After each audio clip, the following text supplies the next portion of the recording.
बंद करो ये बच्चों का खेल। महाकाल की सौगंध, तुम में से आज कोई भी अपने पैरों पर वापस नहीं जाएगा।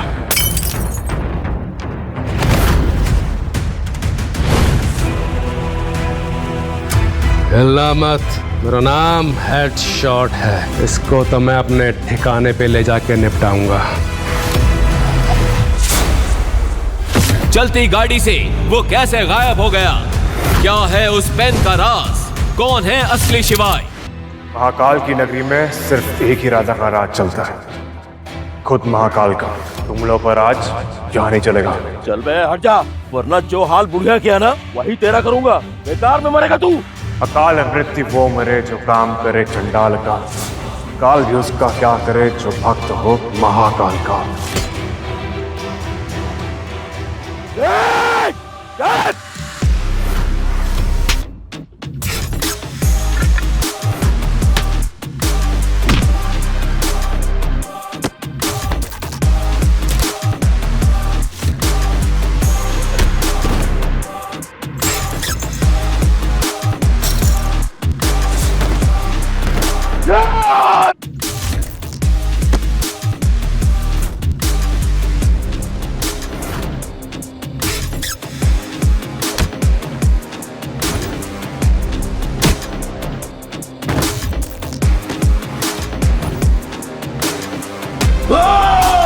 अगर आज के बाद अम्मा को परेशान किया ना तो महादेव की कसम। नहीं भाई भाई भाई भाई माफ कर दो, माफ करो। मैं आज से ये काम छोड़ रहा हूँ भाई भाई, माफ कर दो भाई। निकल।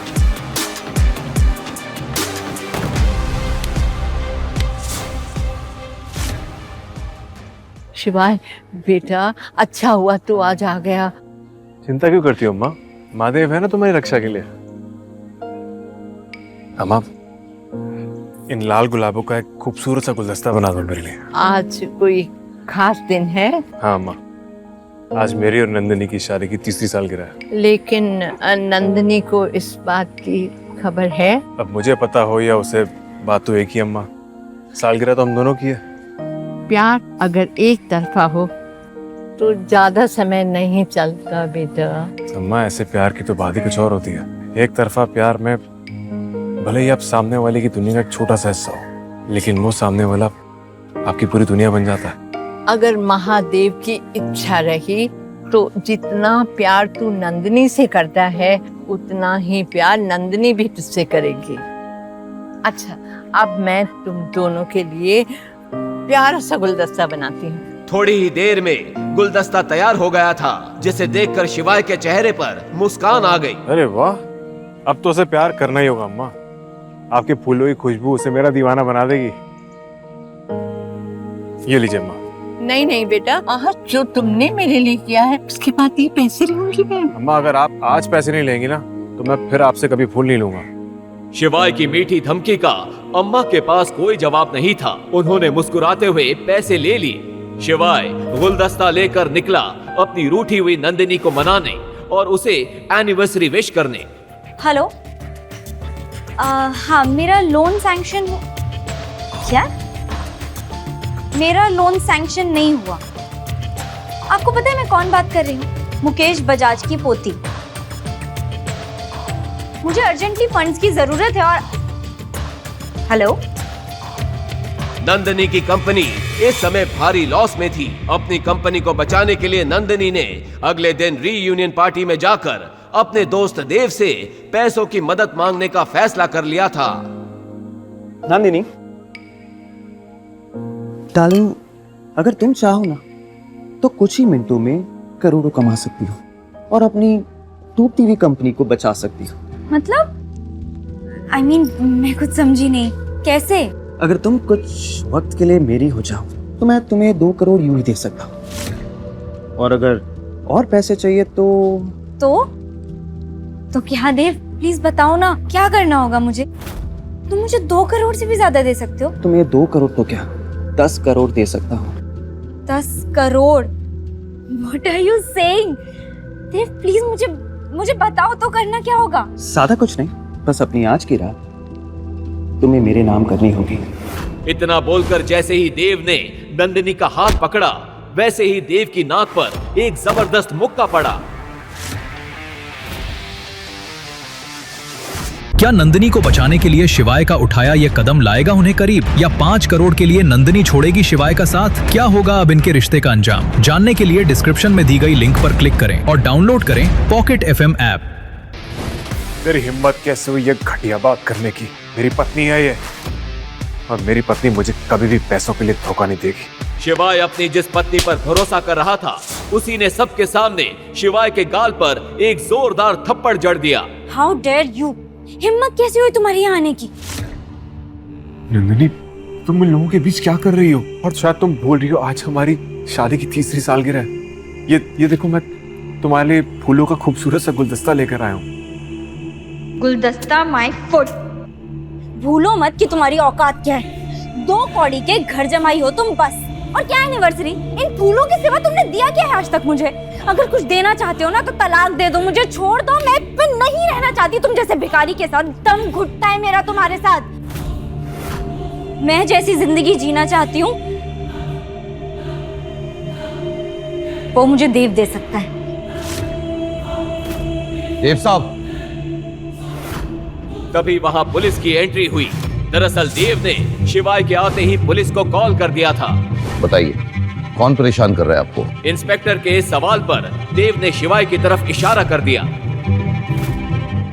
क्या भाई, बहुत ज्यादा पार्टी करने का शौक चढ़ा है, और वो भी अपनी औकात से बड़े लोगों की पार्टी में हंगामा करता है। ले चलो इसे, इसकी पार्टी तो मैं पुलिस स्टेशन में निकालूंगा। ले चलो। इंस्पेक्टर, एक बात का ध्यान रखना, इसकी इतनी अच्छी से खातिरदारी करना कि कल ये इसके सामने मेरे जूते पर अपनी नाक रगड़कर अपनी जान की भीख मांगे। आप ये मैटर मेरे पे छोड़ दीजिए। आप बस मैडम के साथ पार्टी एंजॉय कीजिए, और हाँ, मेरा ख्याल रख लेना बस। पहुंच जाएगा।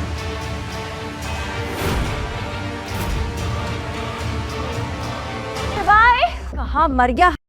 शिवाय! मॉम, सुनाई नहीं दे रहा? मॉम, वो कल रात से गायब है, उसका फोन भी स्विच ऑफ है। आने दो उसे।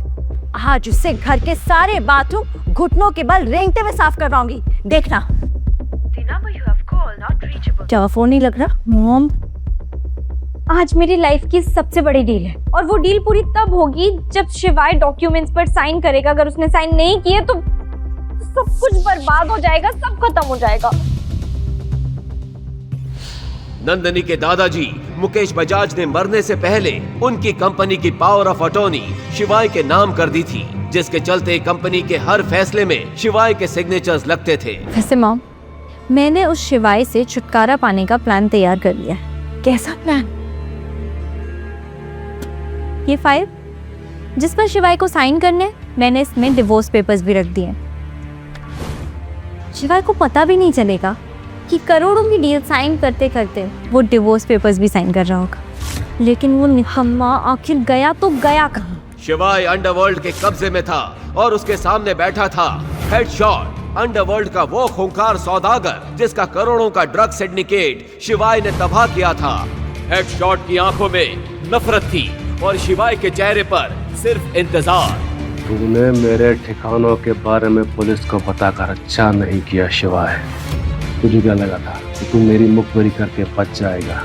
बहुत गलत इंसान से पंगा लिया है तूने शिवाय महेश्वरी।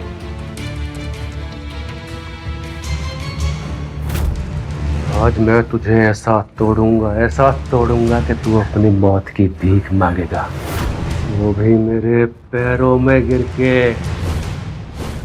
माफी तो तू मांगेगा, वो भी अपनी नाक मेरे जूतों में रगड़ के। बस थोड़ी देर और रुक जा, सब पता चल जाएगा तुझे। उल्टा लटकाओ इसे।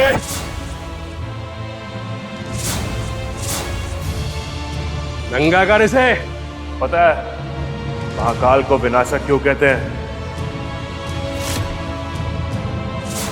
जब अधर्म अपनी सीमा पार कर लेता है, तब महाकाल का तांडव सब कुछ नष्ट करके एक नई शुरुआत करता है। और अब दुनिया देखेगी शिवाय का तांडव।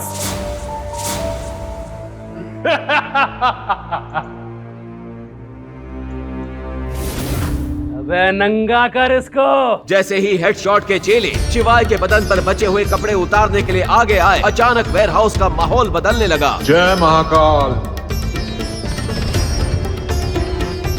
बॉस, ये सांप कहाँ से आ गया?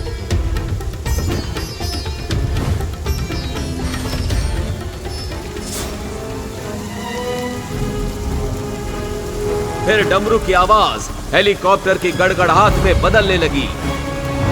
क्या हो रहा है ये सब? कहा था ना थोड़ी देर रुक जा।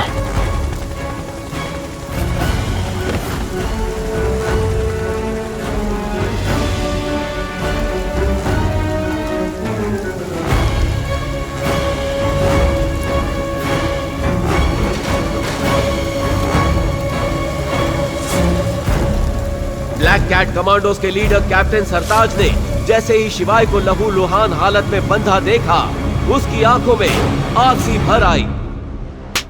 तुमने क्या किया हरामजादे? जानता नहीं है वो कौन है। लेकिन हेडशॉट की अकड़ ज्यादा देर ना टिक सकी और इसके बाद सरताज ने हेडशॉट के सामने जो कहा, उसे सुनकर हेडशॉट के होश उड़ गए।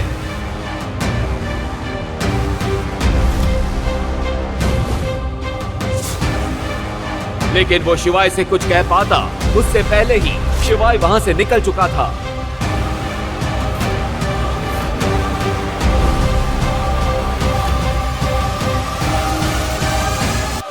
ओ फटीचर, घर का काम ना करना पड़े इसीलिए कल रात से गायब हो ना? ध्यान से सुनो, रोटी ना मुफ्त में नहीं मिलती। अगर इस घर में रहना है तो तुम्हें वो सब करना पड़ेगा जो मैं तुम्हें कहूंगी। और खबरदार अगर बिना पता इस घर के बाहर कदम भी रखा तो टांगे तोड़ दूंगी, समझ गए?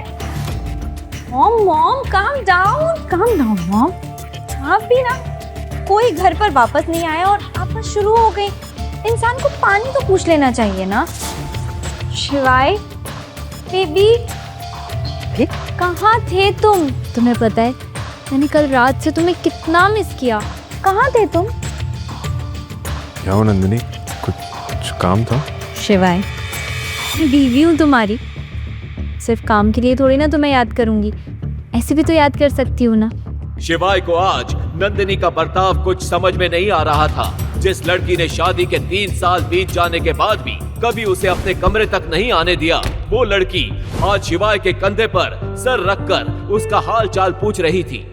शिवाय, तुम्हें याद है कल हमारी एनिवर्सरी है? ऑफ कोर्स याद है नंदिनी। इस दिन को मैं कैसे भूल सकता हूँ, इसका तो पूरे साल भर मैं वेट करता हूँ। और मैंने कल तुम्हारे लिए एक सरप्राइज भी प्लान किया। You're so sweet, शिवाय। अच्छा, मैं हमारी एनिवर्सरी पर तुमसे कोई गिफ्ट मांगूंगी तो दोगे मुझे? गिफ्ट क्या नंदिनी, तुम मुझसे मेरी जान भी मांगोगी ना तो मैं वो भी दे दूंगा।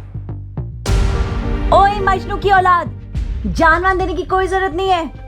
मेरी बेटी को जो गिफ्ट चाहिए ना, बस वही दे दो। मॉम, आप हमारे बीच में क्यों बोल रही हैं? एक मिनट बेबी। इतना बोलकर नंदिनी ने वो कागज शिवाय के सामने रख दिए और उन पर साइन करने को कहा। You have to sign this.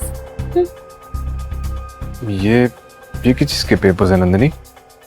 Baby, कल हमारी एनिवर्सरी है ना, तो बस उसके लिए मैंने कुछ सरप्राइज प्लान किया है। उसी की कुछ फॉर्मेलिटी के पेपर्स हैं। लेकिन नंदिनी, ऐसे कौन सा होटल वाला पेपर साइन करवाता है? तुम्हें मुझ पर भरोसा नहीं है ना? ठीक है, कोई बात नहीं, तो पढ़ लो। नहीं, मेरा वो मतलब नहीं था नंदिनी, मुझे तो तुम पर पूरा भरोसा है। आई एम श्योर तुमने पेपर्स पढ़े लिए होंगे, मैं तो बस वैसे ही पूछ रहा था। तो साइन? हाँ।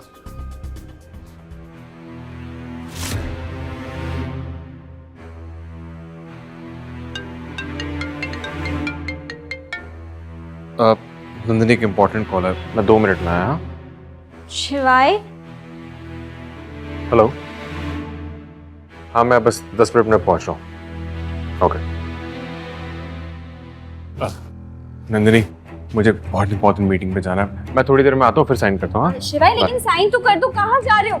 अरे देखा तुमने, देखा बिना साइन किए हुए चला गया। बड़ी मीठी मीठी बातें करी थी उससे। मॉम, बस करिए, चुप हो जाइए प्लीज। वैसे भी मेरी कंपनी डूब रही है, ऊपर से ये भिखारी है कि साइन ही नहीं कर रहा।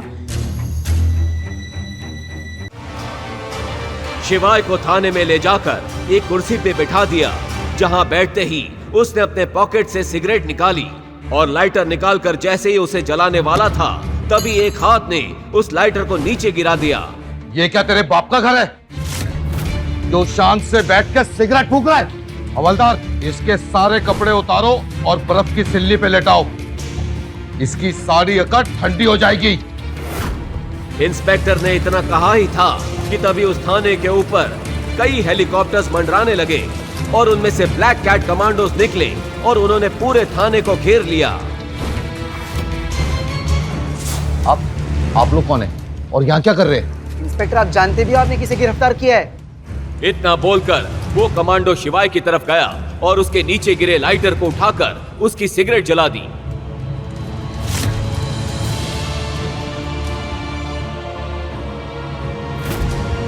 जैसे ही इंस्पेक्टर ने शिवाय के उस लाइटर को देखा तो उसके पैरों तले जमीन खिसक गई, उसकी टांगें कांपने लगी और वो अपने घुटनों पर आ गया और शिवाय के सामने हाथ जोड़कर बोला, मेजर महेश्वरी।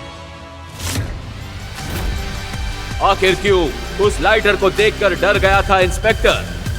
क्यों वो शिवाय को बोल रहा था मेजर महेश्वरी? क्या है शिवाय और उसके उस लाइटर का राज? क्यों शिवाय को बचाने के लिए अचानक आ गए इतने सारे कमांडो? अगर शिवाय इतना बड़ा आदमी था तो क्यों वो बना हुआ था एक गरीब घर जमाई? क्या शिवाय की बीवी नंदिनी जान पाएगी उसका ये राज? अब क्या होगा? सामने आकर बोले, सर, हमने आपको कहां नहीं ढूंढा और आप यहां हैं।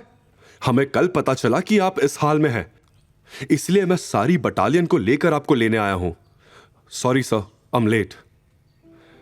नहीं कैप्टन, तुम बिल्कुल सही वक्त पर आए हो। चलो अब यहां से निकलते हैं। मुझे बजाज मैंशन ड्रॉप कर दो जल्दी। इतना सब होने के बाद भी शिवाय नंदिनी के बारे में ही सोच रहा था। उसकी आंखों में कल रात की लगाई नंदिनी की आग दहक रही थी। शिवाय को वो आग बुझानी थी जो नंदिनी से मिलने के बाद ही बुझ सकती थी। शिवाय ने सबको वहां से वापस जाने का ऑर्डर दिया। Platoon, fall back. Yes sir. इस आवाज की गूंज से Azad Nagar police station hill गया और वहां के सारे अधिकारी और हवलदार शिवाय को सलाम मारे बिना रह नहीं पाए। शिवाय पुलिस स्टेशन से निकला और जल्दी से गाड़ी में बैठ गया। सारे कमांडोज भी उसके पीछे भागकर गाड़ी में बैठ गए। शिवाय का ऑर्डर सुनते ही सभी गाड़ी एक के पीछे एक बजाज मैंशन चल पड़ी। तभी शिवाय के बगल में बैठे कैप्टन सरताज ने पूछा, मेजर, आप पूरी रात जेल में क्यों रहे? आपने हमें फोन क्यों नहीं किया? अपनी कद्र करना कैसे सीखता सरताज? अगर एक रात वहां नहीं बिताता तो अब सब ठीक हो जाएगा। मेरे लिए ये रात सबसे यादगार रहेगी। ये कहते हुए भी शिवाय का दिल जोर जोर से धड़क रहा था, मानो अभी बाहर आ जाएगा। उसे नंदिनी से कोई उम्मीद नहीं थी, पर फिर भी उसके कड़वे शब्द सोचते ही उसके बदन में सिरहन दौड़ रही थी। मेजर, मुझे आपको कुछ बताना है। आपको याद होगा हमने 5 साल पहले जेएनके में गैर कानूनी मामलों को लेकर कुछ शर्तों पर समझौता किया था, लेकिन अब हम उसे पूरा नहीं कर पा रहे हैं। इसलिए वहां के गैर कानूनी संगठन ने समझौता तोड़ दिया है और हम पर कभी भी हमला कर सकते हैं। हमें आपकी जरूरत है मेजर, आपको वापस आना होगा। मैं वो दुनिया 3 साल पहले छोड़ चुका हूं। Now I am a common man. वो पूरा का पूरा काफिला महालक्ष्मी नगर की तरफ दौड़ पड़ा। जमीन पर 10 ब्लैक एसयूवी और ऊपर 2 हेलीकॉप्टर ऐसे लग रहे थे मानो कोई किंग का काफिला आज बजाज मैंशन की तरफ निकल पड़ा हो।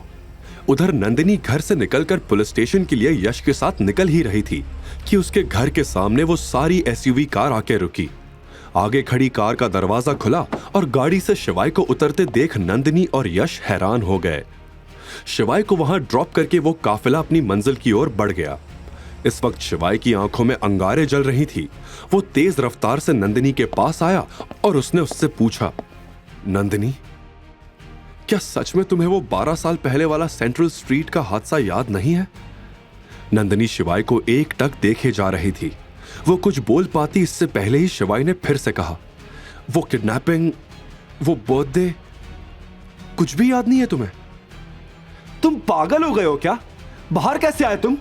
किसने तुम्हारी बेल करवाई? हाँ, नंदिनी शिवाय को ऐसे देखकर शॉक थी।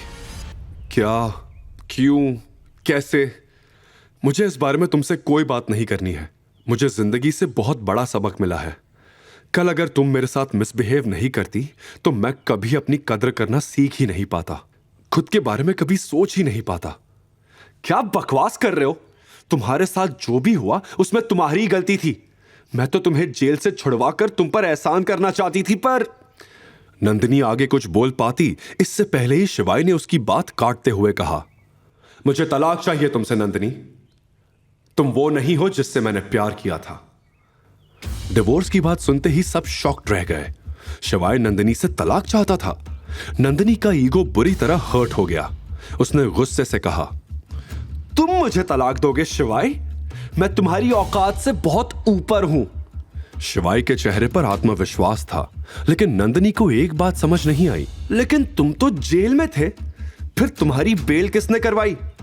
भले लोग थे वो जो इसे यहां घर तक छोड़ कर गए। पड़ा होगा उनके पैर ये, तब जाकर बेल मिली होगी। मजाक बनाते हुए यश ने कहा, माफ कीजिएगा, हाल फिलहाल में मैंने यही सीखा है। अब इज्जत बेचना मुझे नहीं आता। शिवाय ने यह बात नंदिनी की आंखों में आंखें डालकर कही।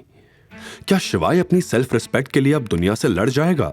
क्या 12 साल पुराने प्यार का अंत आज तलाक पर हो जाएगा? आखिर शिवाय है कौन और क्या राज है उसका? शिवाय के तेवर आज कुछ बदले बदले से लग रहे थे, लेकिन शिवाय की यह बात सुनकर नंदिनी का गुस्सा फूट पड़ा। तुम होते कौन हो मुझे ये सब बोलने वाले? पूरा इंदौर जानता है तुम्हारी इज्जत क्या है।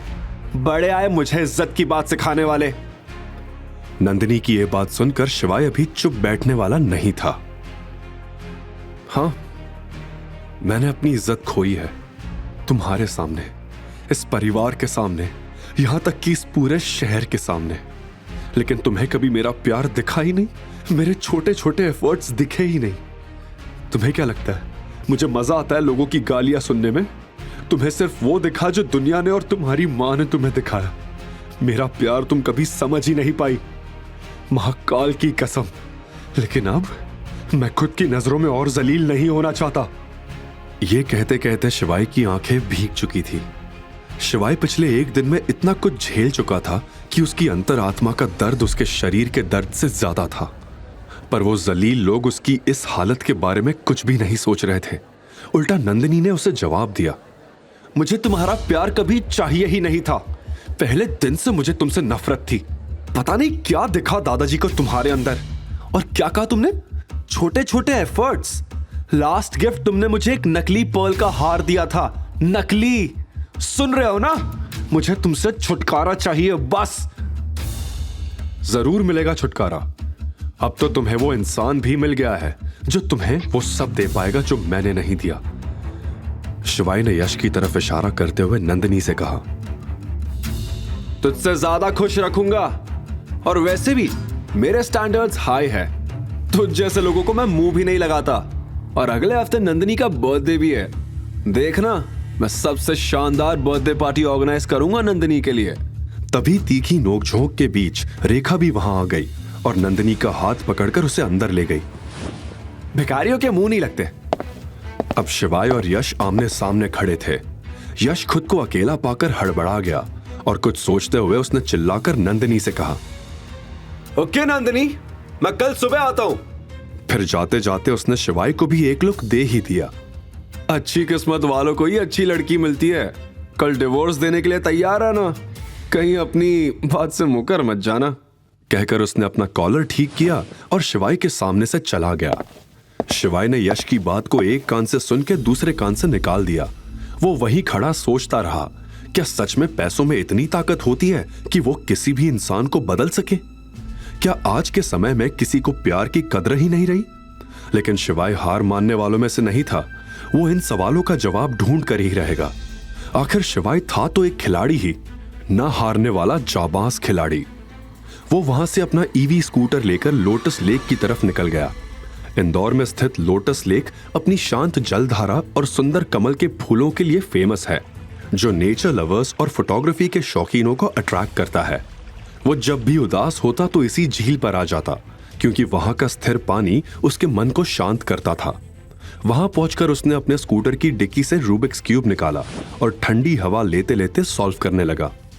तभी उसकी आंखों में एक चमक आ गई। उसे रास्ता मिल चुका था। यह वही रास्ता था जिसे वो कभी मानने को तैयार नहीं था। उसे हमेशा लगता था कि नंदिनी ही वो लड़की थी जिसे उसने 12 साल पहले वादा किया था। लेकिन आज शिवाय इस रास्ते पे चलने को तैयार था। और हो भी क्यों ना, इन 3 सालों में इतनी जिल्लतें जो उसने सही थी सिर्फ और सिर्फ प्यार के लिए। लेकिन अब और नहीं। ये सोचते हुए उसने रूबिक्स क्यूब को सॉल्व किया, अपनी गाड़ी की डिक्की में रखा और अपनी जेब से फोन निकालकर किसी को कॉल किया। उसने इंदौर के सियागंज में एक 52 मंजिला बिल्डिंग में कॉल लगाया था। वो दुनिया की सबसे बड़ी कंपनीज में से एक थी जिसका नाम था इंडस ग्रुप। इस होल्डिंग कंपनी की कई सारी अलग अलग कंपनीज भी थी। Pharmacy, F&B, import export, constructions, textiles, ऐसे ही कई सारे सेक्टर्स में इनका दबदबा था। मुझे दिनेश कुमार से बात करनी है। दूसरी तरफ से आवाज आई। आपका नाम सर? शिवाय महेश्वरी। सर, हाफते हुए एक 50 साल के आदमी ने यह कहा। शिवाय का नाम सुन के उसके पैरों तले जमीन खिसक गई थी। उसके सिर पर पसीना चमक रहा था। तभी धीमी आवाज में शिवाय ने कहा, दिनेश जी, एक काम था आपसे। हाफते हुए ही कॉल की दूसरी तरफ से आवाज आई। बिल्कुल सर, लेकिन सर अब तक आप कहां थे? शिवाय की आवाज में अब बदलाव आ चुका था। रौबदार आवाज में उसने कहा, क्या आप मुझे यह पता लगाने में मदद कर सकते हैं कि 12 साल पहले इंदौर के सेंट्रल स्ट्रीट पर हुए किडनैपिंग मामले में शामिल वो लड़की कौन थी? क्या वो बजाज फैमिली की नंदिनी बजाज थी या कोई और थी? यह सुन के दिनेश ने पूछा, लेकिन सर 12 साल पहले के इंसिडेंट का पता लगाना मुश्किल होगा। क्या मैं जान सकता हूं कि आप नंदिनी बजाज को कैसे जानते हैं? बिना किसी हिचकिचाहट के शिवाय ने कहा, मैं कल उसे डिवोर्स देने वाला हूं। यह कहते हुए शिवाय के कंधे जो अब तक झुके झुके रहते थे वो अब उठ खड़े हुए थे। शिवाय की बातों में कॉन्फिडेंस दिख रहा था। और अपनी पुरानी लाइफ में वापस आने वाला हूं। और हां, सबको बता देना कि मैं वापस लौट आया हूं। यह सुनकर दिनेश हक्का बक्का रह गया। जैसे ही कॉल कट हुआ, दिनेश ने एक लंबी सांस ली। शिवाय से बात करके जैसे उसकी खुशी दुगनी हो गई थी। उसने जल्दी से अपना फोन उठाया और अपने सेक्रेटरी से कहा, कंपनी के सभी डायरेक्टर्स को इन्फॉर्म करो, हम एक बोर्ड मीटिंग करने जा रहे हैं और सबसे कहना हमारे बॉस लौट आए हैं। अमेरिका, ऑस्ट्रेलिया, यूरोप और साउथ एशिया की सभी कंपनीज के डायरेक्टर्स को इन्फॉर्म किया गया कि इंडस ग्रुप के मालिक, कंपनी के चेयरमैन मिस्टर शिवाय महेश्वरी लौट आए हैं। दूसरी तरफ कॉल काटते ही शिवाय मन ही मन सोचने लगा, नंदिनी, मैं सच में तुम्हें रानी बना के रखता अगर तुम मेरी पूरी बात सुन लेती तो। महाकाल की कसम, तुम्हें अंदाजा नहीं कि तुमने क्या खोया है। खेल तो अब शुरू हुआ है, आगे आगे देखो होता है क्या। इस समय दुनिया के हर कोने में मौजूद इंडस ग्रुप के लोगों को मैसेजेस आने लगे थे, चाहे वो कहीं भी हो या उनकी पहचान कुछ भी हो। सभी को अपने फोन पर एक मैसेज मिला, मैसेज फ्रॉम इंडस ग्रुप, शिवाय महेश्वरी इज बैक। यह खबर देखकर हर कोई, चाहे वो कुछ भी कर रहे थे, उत्साह से उछल पड़े। जो शब्दों से परे था, चाहे किसी ने उसे देखा हो या नहीं, एक बात तो स्पष्ट हो गई कि शिवाय सबका पसंदीदा था। तभी उस रूम में दिनेश का सेक्रेटरी आया। सेक्रेटरी को देखकर दिनेश झिझक उठा। तुम्हें दिखता नहीं है मैं बिजी हूं? नॉक करके आना चाहिए ना। This is very wrong. Dinesh का गुस्सा देखकर वो घबरा गया। सर, बजाज फैमिली का इनविटेशन था तो सोचा बता दूं, लेकिन कोई बात नहीं, मैं बाद में आता हूं। बजाज फैमिली का नाम सुनते ही दिनेश के कान खड़े हो गए। क्या कहा तुमने? बजाज फैमिली? सेक्रेटरी भी चौंका। जी हां, नंदिनी बजाज का बर्थडे इनविटेशन है, लेकिन मैं मना कर देता हूं। यह सुनते ही दिनेश चेयर से खड़ा हो गया। बिल्कुल नहीं, एक काम करो, इनविटेशन का रिप्लाई करो कि हम बर्थडे में शामिल होंगे और एक शानदार गिफ्ट का भी इंतजाम करो। जाते जाते सेक्रेटरी ने दिनेश से आखिर पूछ ही लिया, सर, क्या सच में शिवाय सर लौट आए हैं? हां।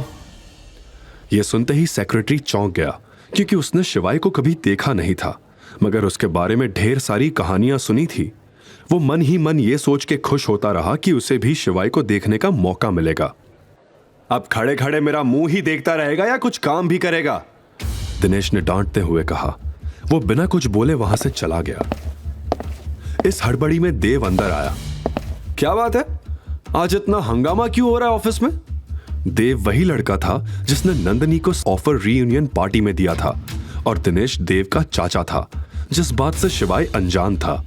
लेकिन देव का हुलिया देखकर दिनेश ने ही उससे पूछ लिया, ये तेरे सिर पे चोट कैसी? क्या हुआ? देव ये जानता था कि उसके चाचा उससे ये सवाल जरूर पूछेंगे। कुछ नहीं चाचा, बस कल रात रीयूनियन पार्टी में थोड़ा झगड़ा हो गया था। यह सुन के दिनेश के भाव तुरंत बदल गए। क्या? किसने किया ये? नाम बोल उसका। इंदौर शहर में किस माइके लाल में इतनी हिम्मत हुई कि तुझ पर हाथ उठाया? देव बताना तो चाहता था, लेकिन बताता भी तो क्या कि एक निकम्मे पति से मार खाई थी। यह उसकी शान के खिलाफ था। एक लड़का और उसके कुछ दोस्त थे। अकेला होता तो बताता उसे। देव हिचकिचा रहा था। दिनेश को इस बात की भनक लग चुकी थी। क्या चाहिए बोल? देव हिचकिचाते हुए बोला। चाचा, आपके फोन में भी तो कुछ लोगों के नंबर है ना जो मेरे लिए उसकी टांगे तोड़ सकते हैं? क्या मैं उनसे बात करके ये काम करवा सकता हूं? देव की बात सुन के दिनेश ने धीमी आवाज में उसे समझाया। तू मेरे बेटे जैसा है, इसलिए बता रहा हूं, अभी वक्त ठीक नहीं है। अगर कुछ उलट पुलट हो गया तो लेने के देने पड़ सकते हैं। यह सुन के देव ने अपनी बात पर थोड़ा और जोर दिया। चाचा, मैं ज्यादा कुछ नहीं, बस उसके हाथ पैर तोड़वाऊंगा। चाचा प्लीज। दिनेश भी अब मना नहीं कर पाया और अपनी जेब से फोन निकालकर उसे देने लगा, पर तभी हाथ वापस खींच लिया। नाम क्या उसका? नाम तो पता नहीं, लेकिन मेरी क्लासमेट का पति है। मामूली आदमी है, ज्यादा कुछ नहीं, देव ने बताया। फिर संतुष्ट होकर दिनेश ने भी फोन उसे दे दिया।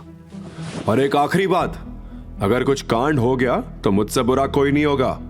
फिर याद रखना, कोई चाचा नहीं होगा तेरा। देव ने यह बात समझने का नाटक किया और तुरंत वहां से निकल गया। रूम से बाहर निकलते ही देव की आंखें गुस्से से लाल हो गई। उसने मन ही मन सोचा, टांग किसे तोड़वानी है? मुझे तो उसकी लाश चाहिए। इसी सोच के साथ देव ने दिनेश के फोन से ही कॉल किया। हेलो, मुझे उसकी लाश चाहिए, बदले में 20 लाख रुपए तुम्हारे।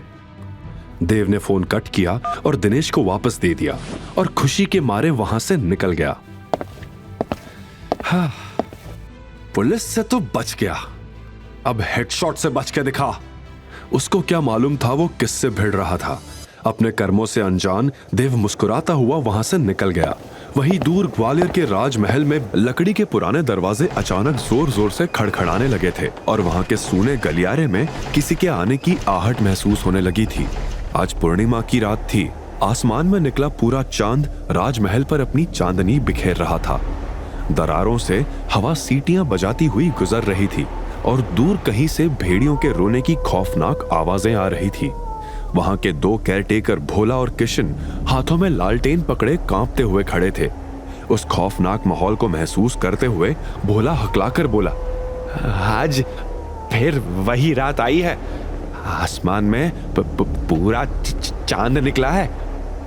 हाँ, बाहर चांदनी फैली हुई है, लेकिन अंदर वो अंधेरों का शैतान, राजमहल का शापित शैतान।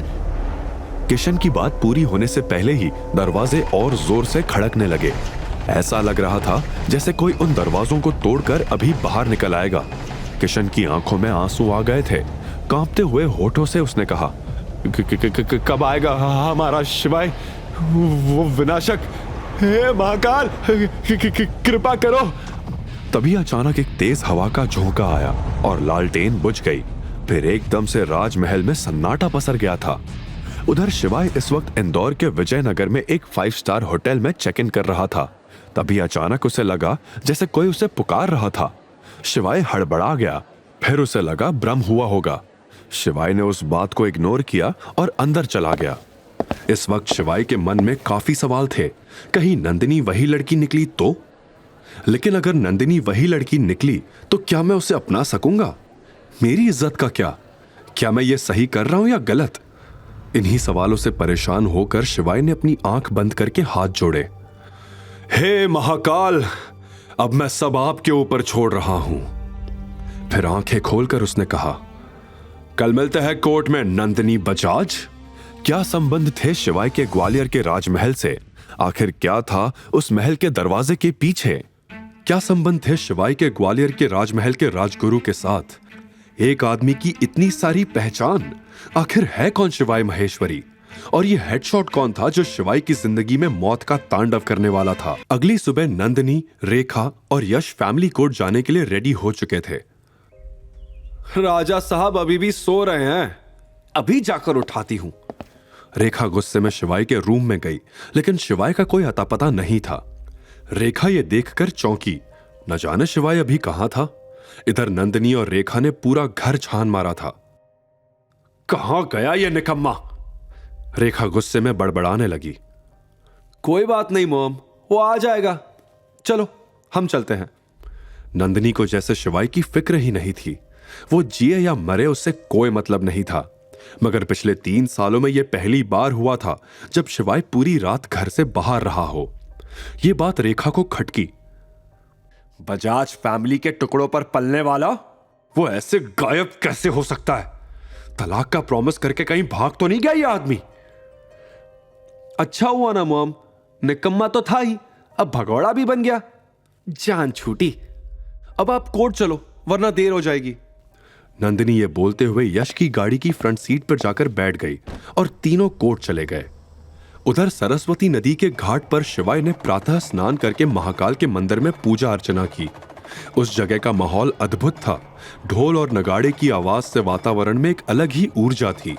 वहीं भक्तों के बीच शिवाय हाथ में आरती का थाल लिए मंत्रों का जाप करके महाकाल की पूजा कर रहा था और उसने अपने नए जीवन की शुरुआत के लिए प्रार्थना की। महाकाल, ताकत दो मुझे सबसे लड़ने की। फिर पूजा खत्म करके उसने साष्टांग नमन किया। फिर वहीं अपने रोज के कपड़े पहने और अपनी स्कूटर लिए वहां से निकल गया। आज उसके चेहरे पर तेज था, शायद अब वो दुनिया को कुछ साबित करने वाला था। तो वहीं बजाज फैमिली के सभी लोग और यश फैमिली कोर्ट पहुंच चुके थे और शिवाय का इंतजार कर रहे थे। तभी नंदिनी अपने वकील से बात करने चली गई। फिर रेखा ने पास खड़े यश से अपने मन की बात पूछ ही ली। खुश रख पाओगे मेरी बेटी को? खुद से भी ज्यादा। वैसे भी मेरी कंपनी एक बहुत बड़ी बिजनेस डील इंडस ग्रुप के साथ करने जा रही है। फिक्र मत करिए, एक बार ये डील हो गई तो आपकी बेटी लाखों करोड़ों में खेलेगी।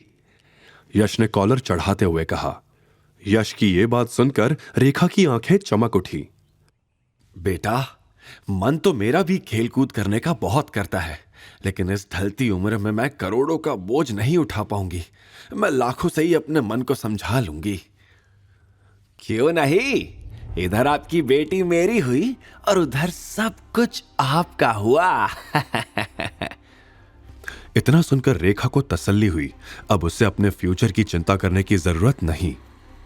दूसरी ओर शिवाय अपने वादे के मुताबिक कोर्ट पहुंचा और सीधा नंदिनी के पास गया। लेकिन इस वक्त उसके मन में एक ही उलझन थी। मैंने जिसे मौत के मुंह से खींचकर निकाला था वो नंदिनी ही थी या फिर कोई और? शिवाय ने गंभीर लहजे में नंदिनी की आंखों में सीधा देखते हुए कहा। आज आखिरी बार पूछ रहा हूं नंदिनी, 12 साल पहले उस रात जो कुछ भी हुआ था उसके बारे में क्या तुम्हें कुछ भी याद नहीं? अब नंदिनी का गुस्सा 7वें आसमान पर पहुंच चुका था। उसने चिल्लाते हुए कहा, 12 साल, ये सुनते सुनते मेरे कान पक गए। अब अपनी वही पुरानी बकवास से मुझे इरिटेट करना बंद करो और अंदर चलकर चुपचाप डिवोर्स पेपर्स पर साइन करो। नंदिनी ने शिवाय को ऑर्डर दिया। अंदर पहुंचकर नंदिनी ने पेपर्स पर इतनी जल्दी साइन किए मानो उसे इसी दिन का बरसों से इंतजार रहा हो। नंदिनी, इस फटीचर से डिवोर्स लेकर तुमने बहुत अच्छा किया, यश ने कहा। चलो अब इस मनहूस से पीछा छूटा, रेखा ने मुंह बनाते हुए कहा। बजाज फैमिली के टुकड़ों पर पलने वाले, अब तेरा क्या होगा? यश ने हंसते हुए कहा। लेकिन शिवाय उसकी बात से चिढ़ा नहीं, बल्कि उसके चेहरे पर एक शांत मुस्कान थी। शिवाय ने पेपर्स पे जैसे ही साइन किए वैसे ही बजाज फैमिली और यश वहां से चले गए। वो अब शिवाय को एक पल भी नहीं देखना चाहते थे। शिवाय कोर्ट के बाहर निकला। वो सीढ़ियों से उतर ही रहा था कि तभी कोर्ट के बाहर 20 सुपर लग्जरी कार्स आकर खड़ी हो गई। एक साथ सभी कार्स के दरवाजे खुले और देखते ही देखते बॉडीगार्ड्स की पूरी फौज वहां जमा हो गई। इस बीच एक ब्लैक कार का दरवाजा खुला, जिसमें से 70 साल के एक बुजुर्ग सिर में शाही पगड़ी बांधे बाहर निकले। शिवाय को सामने देख वो खुशी से फूले नहीं समाये और दौड़कर शिवाय को गले से लगा लिया। राजमहल तुम्हारा इंतजार कर रहा है। एक राजा के बिना महल अधूरा है। मेरे बूढ़े कंधे अब जिम्मेदारियों का बोझ नहीं उठा पाएंगे। शिवाय राजगुरु को देख खुश हुआ। शिवाय ने उनके पैर छुए। राजगुरु ने शिवाय को कार में बैठाया और महल की ओर निकल पड़े। काफिले के आगे बढ़ते ही एक कार जो पहले से ही कोर्ट में मौजूद थी, काफिले का पीछा करने लगी। शिवाय मन में एक पहेली लिए अपनी पुरानी दुनिया में वापस लौट रहा था। उसका काफिला इंदौर शहर को पीछे छोड़कर आगे बढ़ चुका था। तभी फोन बजा। कॉल इंडस ग्रुप के दिनेश सिंह का था। जैसे जैसे फोन पर बात आगे बढ़ती गई, वैसे वैसे शिवाय के चेहरे के भाव भी बदलने लगे। मुझे इंडस टावर ले चलो, जल्दी। फोन काट के शिवाय ने ड्राइवर से कहा। यह सुन के राजगुरु भी परेशान हुए। क्या हुआ? तुम तो हमारे साथ ग्वालियर चल रहे थे। मेरा वहां जाना बहुत जरूरी है, आप जाओ।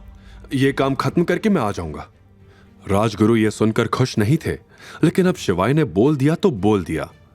फिर काफिला इंडस ग्रुप की बिल्डिंग के सामने रुका। शिवाय भागा भागा अंदर गया।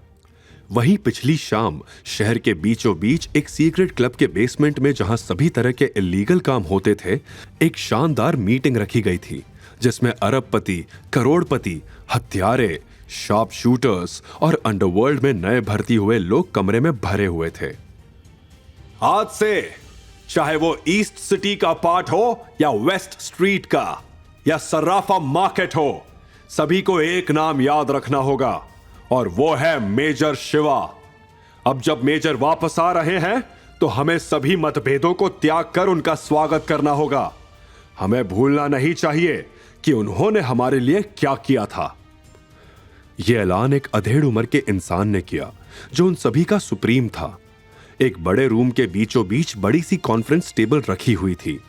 वहीं कमरे के आखिर में एक बार था, जिस पर सफेद मूंछों में एक आदमी बैठा था। सभी नए किलर्स कॉन्फ्रेंस टेबल को घेरे हुए थे और इन सभी लोगों के शरीर पर टैटू और घावों के निशान थे। मीटिंग जोरों शोरों पर थी। टेबल को बजा के सभी ने इस बात का समर्थन किया। पीछे खड़े दो नए किलर्स, डागा और तेजा, थोड़े कंफ्यूज थे। ये कौन है जिसके बारे में बातें हो रही है? तू जानता है क्या? डागा ने पूछा। तो तेजा ने कहा, ना, बिल्कुल नहीं। दोनों ये समझ नहीं पा रहे थे कि ये मेजर कौन था। वो देख, बार पर हेडशॉट बैठा है, उससे पूछते। क्योंकि हेडशॉट इस बिजनेस में पुराना सूरमा था, इसीलिए उन्होंने हेडशॉट को पूछना सही समझा। हेडशॉट अपनी सफेद मूंछों को हमेशा ताव देता रहता था। उसके चेहरे पर एक बड़ा सा कट था और उसकी बड़ी बड़ी आंखें थी। बस एक ही कमी थी, उसका कद छोटा था, मगर बातें बड़ी बड़ी करता था। और हो भी क्यों ना, जैसलमेर की मिट्टी पर जो जन्मा था, लेकिन दिल से था इंदौरी।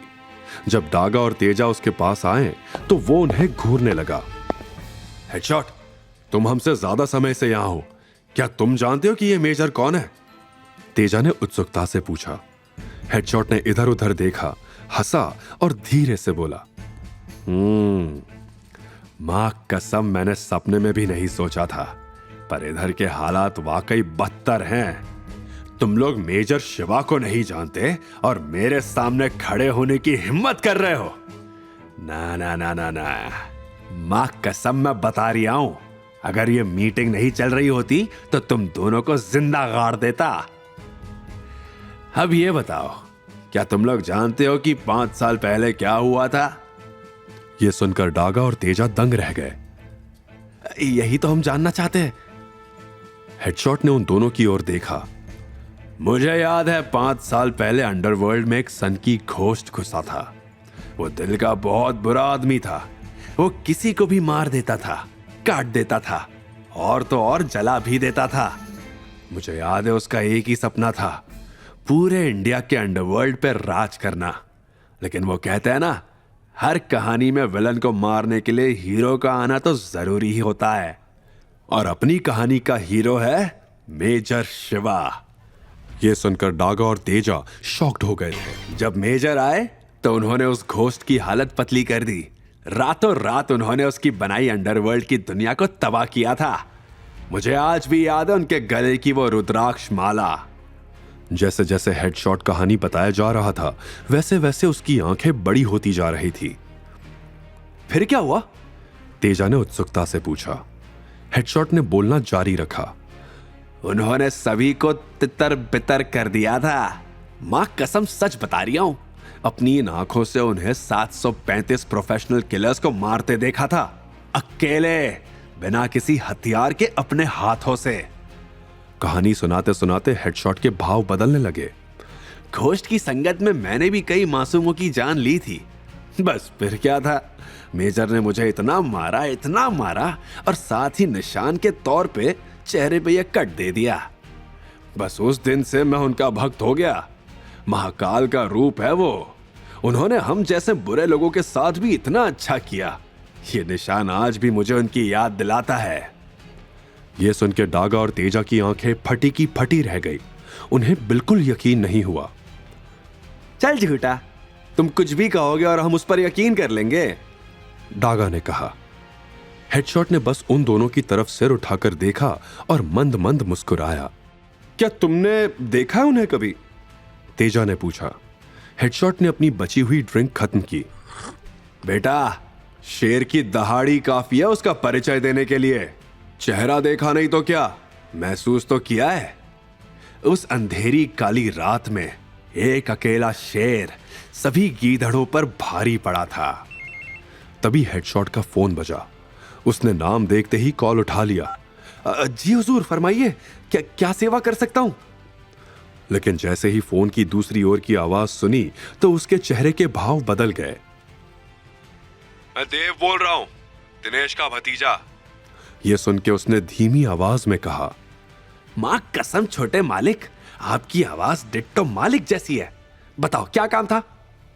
फिर फोन से आवाज आई, एक आदमी का एनकाउंटर करवाना था। हेडशॉट ने देव की बात सुन के कहा, माफ कीजिएगा, लेकिन मैं आपका अभी कोई काम नहीं ले सकता। देव ये सुन के निराश हुआ। वो किसी भी कीमत पर यह काम करवाना चाहता था। 5 लाख में भी नहीं करोगे? हेडशॉट मुस्कुराया। मां कसम, बात पैसों की नहीं है, अभी समय ठीक नहीं है।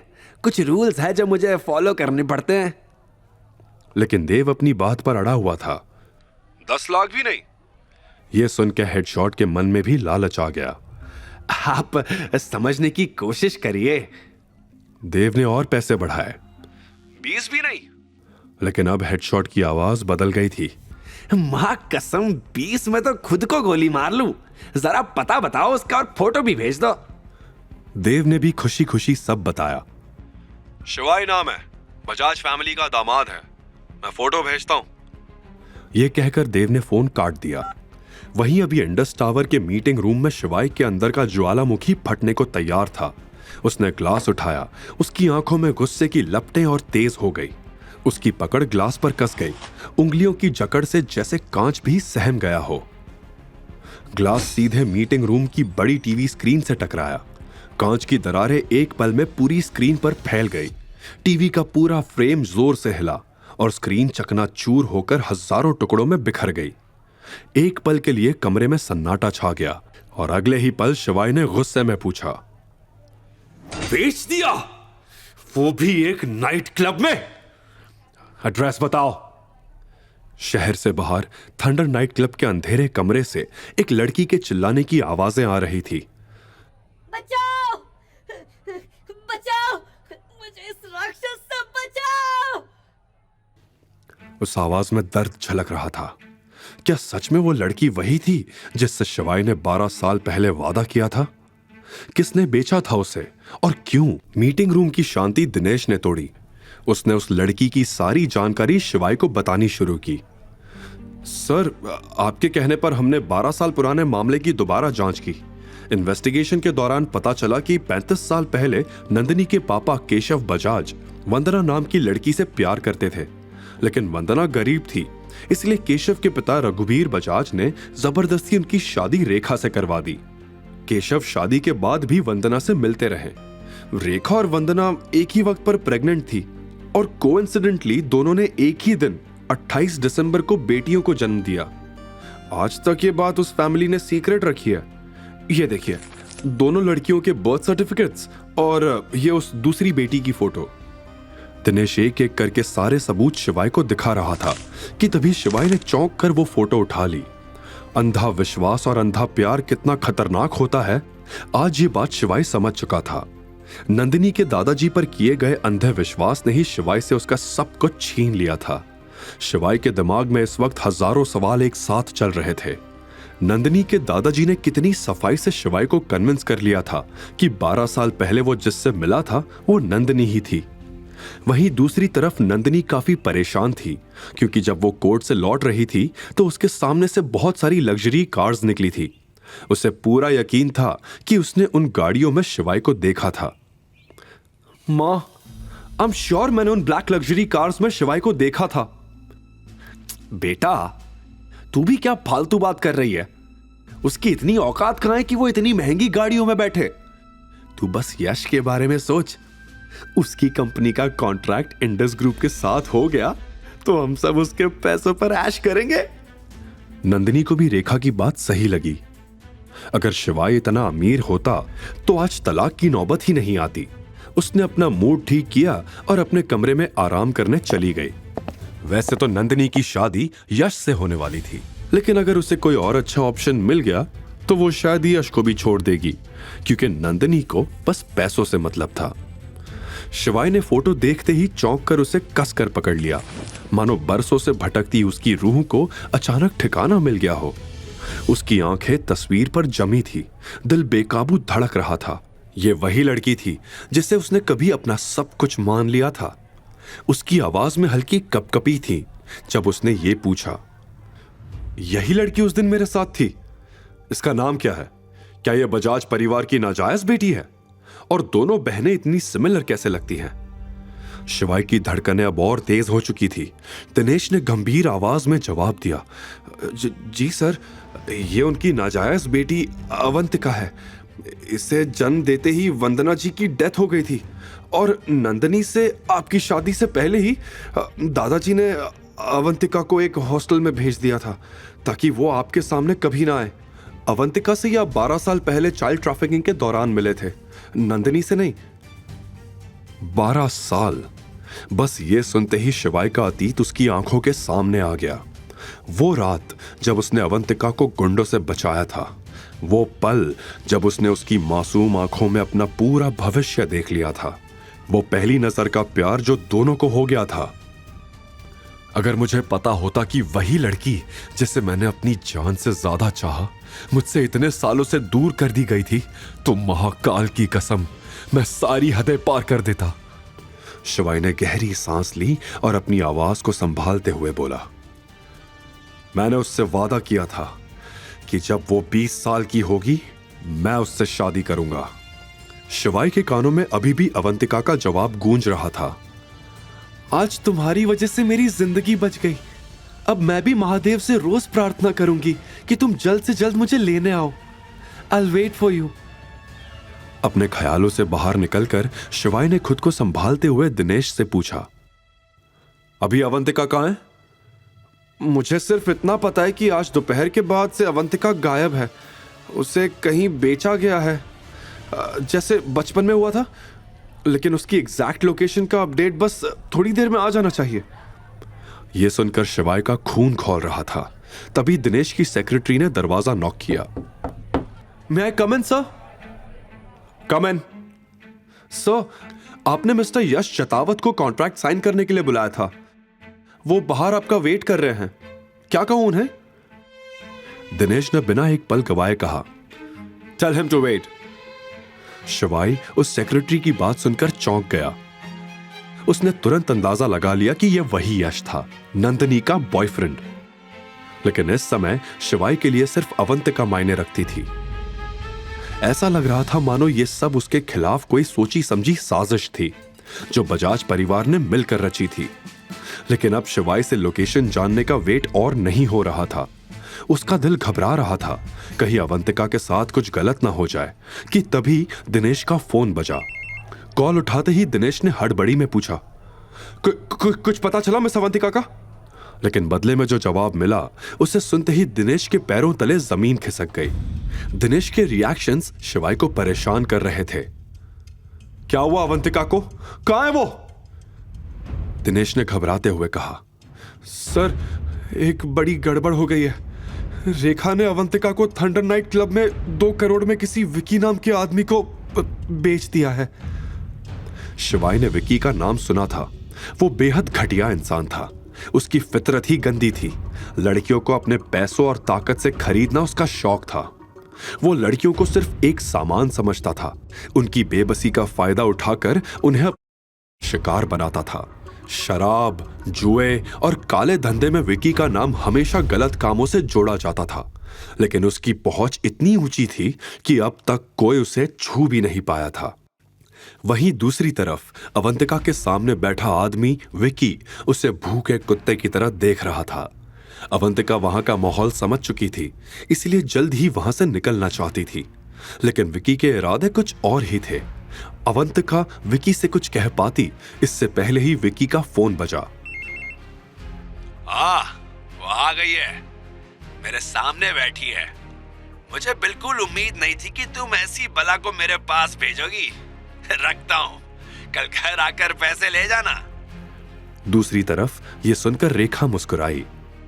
देख, मुझे पुलिस वुलिस का कोई चक्कर नहीं चाहिए। तेरा सौदा है, तेरा जिम्मा है। फोन रखते हुए रेखा ने चैन की सांस ली और कहा, अब ना इस लड़की का कोई नाम रहेगा, ना कोई पहचान। अवंतिका विकी की बात सुनकर डर गई। विकी किसे पैसे देने की बात कर रहा था? वो नजरें चुराकर अपने कपड़े एडजस्ट करने लगी। अवंतिका, इतनी दूर क्यों हो? मेरे बगल में आकर बैठो, डील साइन करनी है ना? विकी ने कहा।